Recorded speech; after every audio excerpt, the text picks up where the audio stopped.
السلام علیکم ورحمۃ اللہ وبرکاتہ۔ دوستو، یہ زندگی جو ہم لوگ ابھی جی رہے ہیں، یہ زندگی بڑی قیمتی ہے، بلکہ اسے قیمتی کہنا بھی شاید غلط ہوگا۔ یہ زندگی بڑی انمول ہے اور ساتھ ہی بہت ہی نازک، حساس اور ناپائیدار بھی ہے۔ آپ نے ہوا میں جلتا ہوا چراغ شاید دیکھا ہوگا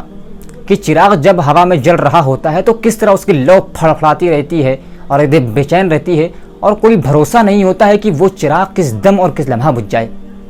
انسان کی زندگی بھی دراصل ہوا میں رکھا ہوا چراغ ہے۔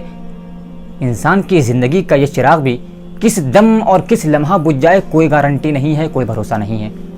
قرآن مجید کے اندر اللہ تبارک و تعالیٰ ارشاد فرماتا ہے کہ یا ایھا الانسان انک کادح الی ربک قدحا فملاقیہ، کیا انسان تو آہستہ آہستہ اپنے رب کی طرف کھینچا چلا جا رہا ہے،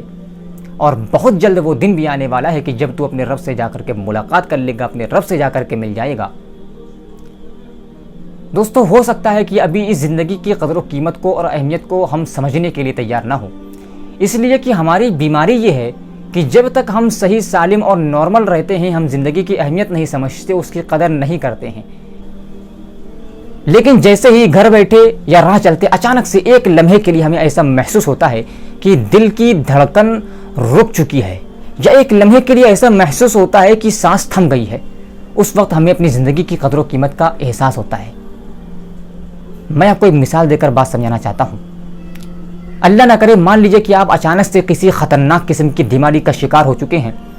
اور آپ کسی ہاسپٹل میں ایڈمٹ ہیں، بیڈ پر لیٹے ہوئے ہیں، اور آپ کی پوری فیملی، آپ کے ماں باپ، بھائی بہن، بیوی بچے، سب کی نگاہیں آپ کے برتھ میٹر کے اوپر، آپ کی سانسوں کے میٹر کے اوپر ٹکی ہوئی ہیں۔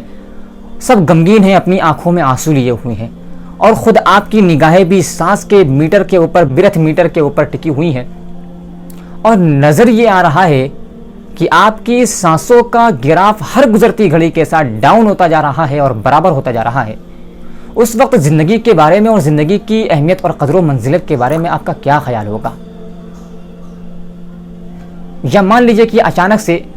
میڈیکل رپورٹ ہمارے ہاتھ میں آتی ہے اور ہمیں یہ معلوم پڑتا ہے کہ میں بہت جلد اس دنیا کو چھوڑ کر کے جانے والا ہوں، اس دنیا کے اندر میں چند دنوں کا مہمان رہ گیا ہوں، اور بہت جلد میں اپنی فیملی کو، اپنے کاروبار کو، اپنے بیوی بچوں کو اور جد و جہد کے ذریعے سے برسوں میں تیار کی ہوئی ایک نئی دنیا کو چھوڑ کر کے میں جانے والا ہوں، اور پھر میرا یہ سفر جب شروع ہوگا تو میں واپس پلٹ کر کے نہیں آؤں گا۔ تو دوستو، اس وقت یقیناً ہمیں اپنی زندگی کا اور زندگی کی اہمیت کا احساس ہوگا، لیکن بہت دیر ہو چکی ہوگی اس وقت تک کے۔ لہٰذا ایک عقل مند انسان وہ ہے جو زندگی کے ہوتے ہوئے زندگی کی اہمیت کو سمجھ لے اور اپنی زندگی کو اپنے رب کی رضامندی کے لیے وقف کر دے، کیونکہ جب زندگی فنا ہو رہی ہوتی ہے اور موت سر پر آ کر کھڑی ہوتی ہے تو پھر فرعون کی خدائی کا نشہ بھی اتر ہی جاتا ہے۔